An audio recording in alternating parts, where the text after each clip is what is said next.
he started me doing this 11 years ago.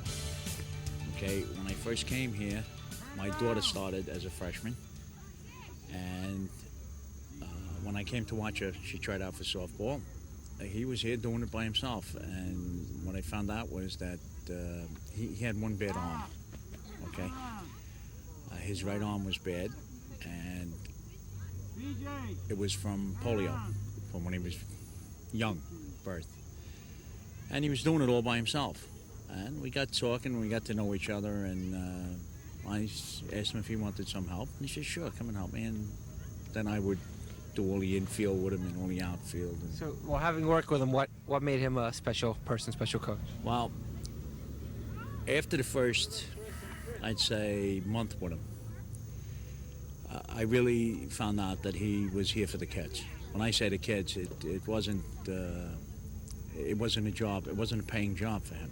Okay, everything he did was for those kids, and it was always that way for 11 years. And he was tough. When I say he was tough, I'll tell you how. Freshmen were afraid of him. Sophomores were afraid of him.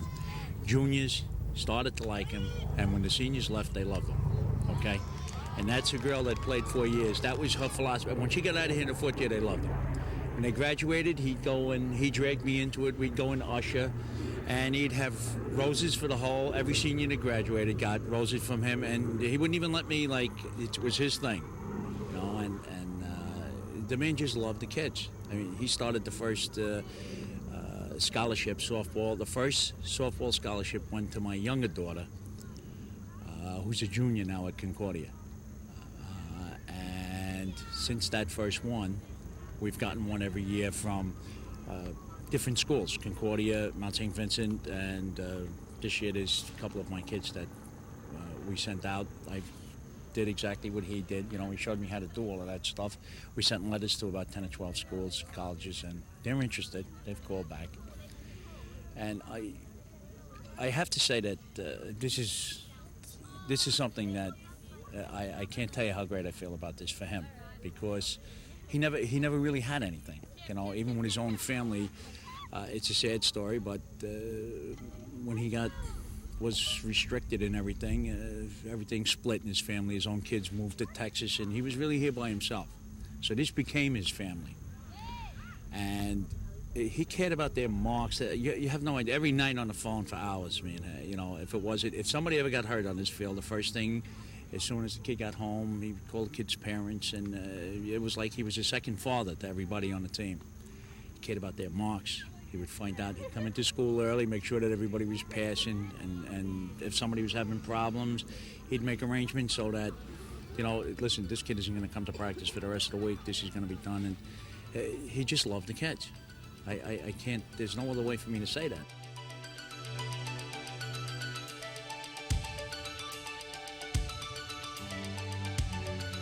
So, Coach Smith, what comes to mind? Memory? Actually, I knew Fred before I came here. I just had met him in church, if you can believe that. So I really just knew him as a dedicated person.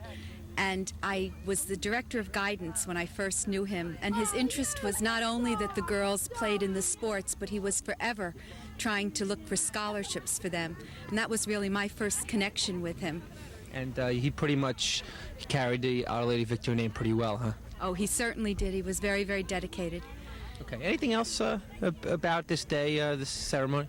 Well, we've been trying to have this ceremony for a couple days, and we're just saying it's wonderful. I think it's a real tribute to Fred, and it also just is a good example, I think, for the girls of the kind of service that they see other people giving, and we hope that they'll give in their future lives.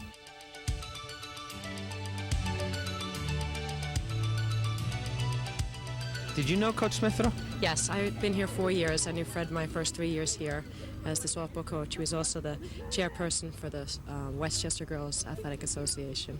What kind of guy was he? He was a great guy. He was very committed. I mean, he did this not just as an after-school job. He was right through from the beginning of the season right to the end. Him and Dom, they're very dedicated. And I think what kind of guy he was is the reflection of a softball team. They've been a winning team for 10, 11 years since he's been coaching here with Dom.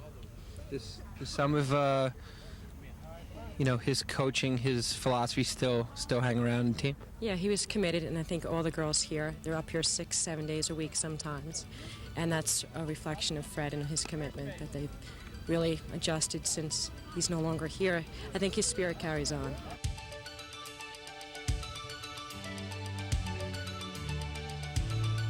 Him pretty well, huh? I did know him very well. I first met him, I guess, when he first came here. I was president of the league at the time, and he was very instrumental in bringing softball to the level it's at. We were still playing in sweats, and it was not considered that important. Well, Fred turned that all around. He's so enthusiastic about it. And I'm going to be repetitious because I'm going to say a little probably what I'm going to say later on, but the season would start in January, and the season ended in December. And of course, when you're coaching other sports, you'd be like, oh no, Fred, what do you mean? You can't think about softball now, but he did. He did a wonderful job here. He's turned them into quite a dynasty. You guys are rivals, huh? Well, I think we're all rivals in the league, but in softball, I think Our Lady of Victory probably has dominated for a few years, and I think a lot of that was because of his dedication to it. He was the softball coach here at Our Lady of Victory for what would have been last year his 14th year. There's a lot I could say about Fred, but I'd like to introduce you to someone who knew Fred throughout his coaching here at Victory. He was both his friend and coached with him. John Letcher over there and Dom Melandro knew Fred coaching here throughout his 13 years. I asked Dom to come up and say a few words before we officially dedicate this field. Okay, for everybody that showed up today that does not know Fred, and I would say out of the 17 girls that are on the team, there's only 3 that really didn't know him, the freshmen. He devoted his complete 13 and 14 years here to the children. And not to sound repetitious to what I said before, the children were number one, okay? And to make it easy to describe it, the freshmen would have not liked Fred, okay? The sophomores would have not liked Fred. The juniors would have liked Fred, and the seniors would have loved him, okay? Every year when the seniors graduated, he made it a point to get them roses at graduation, usually a dozen. And they were his kids, okay? And I'd just like to, as a friend of his, to thank everybody here for coming and to let you know this is a great honor for a man to have a field dedicated to him, and he deserves it, okay? At this time, let me bring up another close friend who worked with him for years, the AD at Holy Child, Kathy Waslick. She worked with Fred here in the league and with the Westchester Catholic Girls, I'll never get this right, Kat. Athletic Association. Kathy Waslick, Holy Child. My friendship with Fred Smith started about 13 years ago. He had a dream to build Our Lady of Victory into the best possible softball team that could be. He started in January to plan for the coming year, and that year didn't end till the end of December. His love for his girls, as he affectionately called them, went beyond their playing. He had a desire for them to go on further, to complete their education. And if by chance they were able to play softball in college, he just glowed with pride. He became part of Victory's family. I know that it really is very impressive to me at the scores of young women whose lives really were touched by Fred Smith. And so it is my privilege to formally dedicate and name this ground the Fred Smith Field. I would like to read the dedication from the plaque. Our Lady of Victory Academy, Smith Field, in memory of Coach Fred Smith, for 13 years of dedication and service to the OLVA Athletic Department, 1990.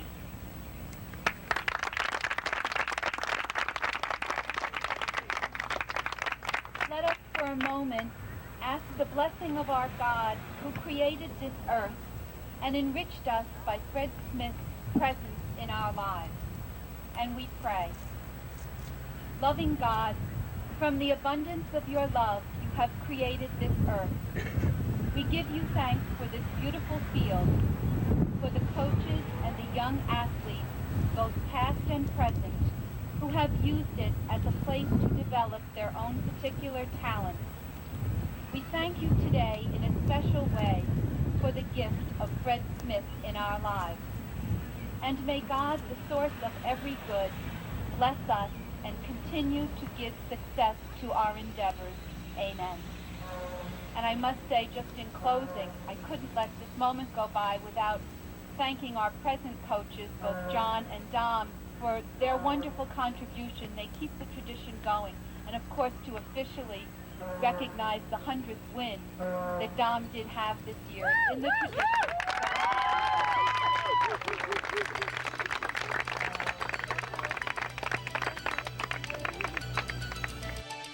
Well, next week, the Eagles will take on undefeated Our Lady of Victory twice. Now, this week, there was more than just softball happening at Our Lady of Victory's field. The field was dedicated to longtime Our Lady of Victory coach, the late Fred Smith. It wasn't a paying job for him, okay?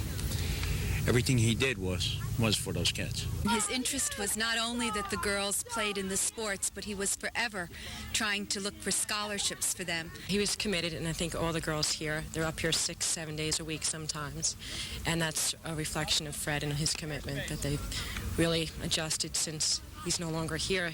I think his spirit carries on. Well, Victory had a softball game to win, taking on Holy Child at their field.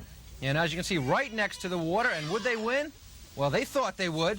And the top of the first, though, Holy Child on the board first. Base hit to right field. And they take a 1-0 lead against Our Lady of Victory. But do not worry, bottom of the first, Victory comes back. Kim Brown, a 2-run double to left field, 2-run score, 2-1. Our Lady of Victory leading. Still bottom one, Laura Adonalfi at the plate.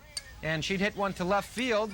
And Holy Child would help her out there. Confusion in the outfield, and run would score. And it is a 2-run lead for Victory, leading by a score of 3-1. Still bottom one. Another double, 2 more runs score, and Victory goes on with 16 consecutive runs. They win at 16-1. Carolyn Barr on the mound pitched great. Breeze through the lineup with a strikeout there, and Victory remains undefeated heading into the 2 games against Eastchester next week.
Eagles will take on undefeated Our Lady of Victory twice. Now, this week, there was more than just softball happening at Our Lady of Victory's field. The field was dedicated to longtime Our Lady of Victory coach, the late Fred Smith.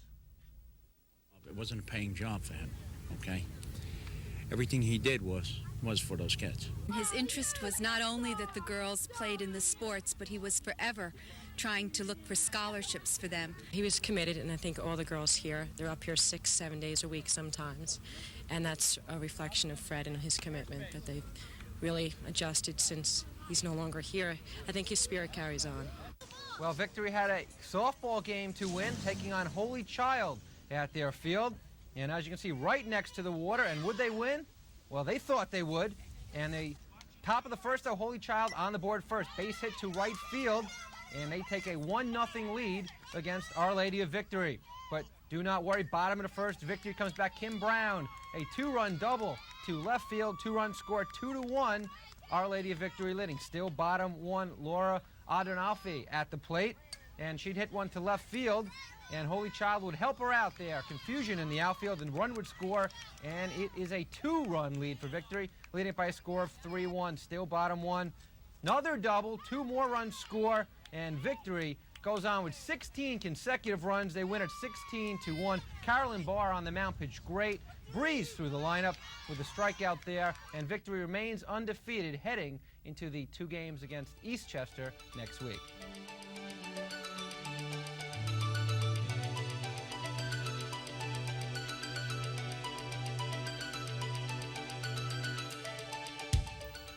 Hall of Fame, 2 unbeaten softball teams, and wheelchair tennis. That's all coming up in sports. Here's Eric.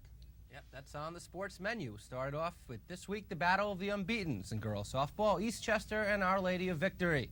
Bonnie Bell of Eastchester 15-0 against Carolyn Barr of Victory 8-0. Something had to give. Let's go to Victory, all the action. Don Melandro, the head coach of Victory, hoping his team would be the first to stop Eastchester in the decade.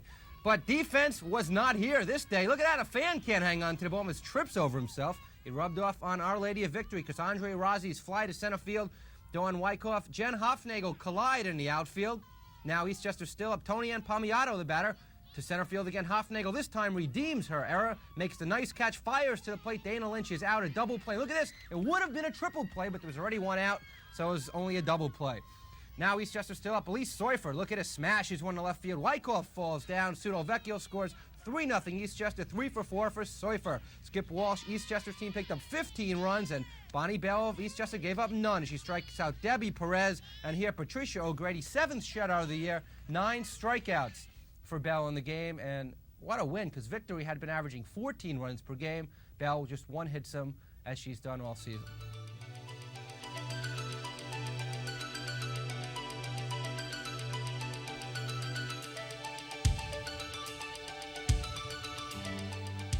Turning to girls softball, Eastchester still unbeaten in the 90s, taking on Our Lady of Victory. Only one loss for Victory, that to Eastchester. So let's go to Ann Hutch, elementary school in Eastchester, for the highlights.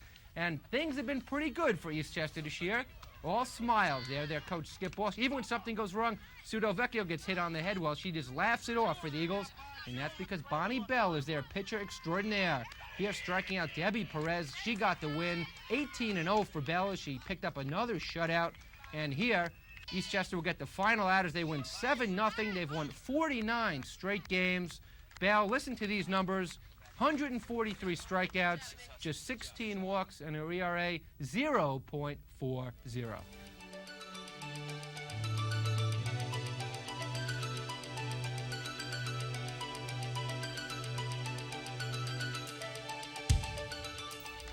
There's a lot of sports action this week. Eric Lubitz is here with all the details. What's the big story this week? Just too many big ones to name one. Let's get right to it. High school softball and baseball sectionals get underway. The Eastchester girls have a record of 21-0. They've won 50 straight. In boys, well, we'll have Cable 3 cover one of the 4 championship games, Class A, B, C, or D, next week. The Catholic League playoffs, well, they're already underway. We have highlights of 2 softball games, so let's go to Our Lady of Victory for highlights. Victory only with 2 losses, those both to Eastchester this year, taking on St. Barnabas. St. Barnabas catcher had some problems here, drops the ball, and she can't believe she dropped it. Just too easy. Our Lady of Victory having no problems hitting. Laura Adonalfi with the 2-run smash to the left side. Bennett and Hofnagel score, and they got themselves the lead. And they kept it by good defense, textbook. 6-4-3 double play. Adonalfi, Perez to Wyckoff, and then back to the long ball. Amanda Toomey smashes one to left field. Yeah, sort of misplayed, but a home run nonetheless as they go on to win. Want to show this great defensive play, though, by the Barnabas shortstop. Look at this catch, deep left field, throws all the way to first base for the double play, and it's 12-2. Victory wins it. Now at Mercy, Blessed Sacrament and Cardinal Spellman. You can see the mountains out there in Blessed Sacrament. Well, they dug a hole for themselves. Dawn Skaza hit by the pitch right in a sensitive area there. That doesn't hurt, though. Taking one for the team, Tara Ford on the mound. A nightmare inning for Tara. Walked a lot of people, hit some people. Now bases loaded. Liz Cronin, a smash, totally misplayed by Judy Ramirez. All three score a 12-run inning. Spellman goes on to win the pitcher's duel by a score of 18-16. They'll advance, Will Spellman, along with Our Lady of Victory in the Catholic League playoffs.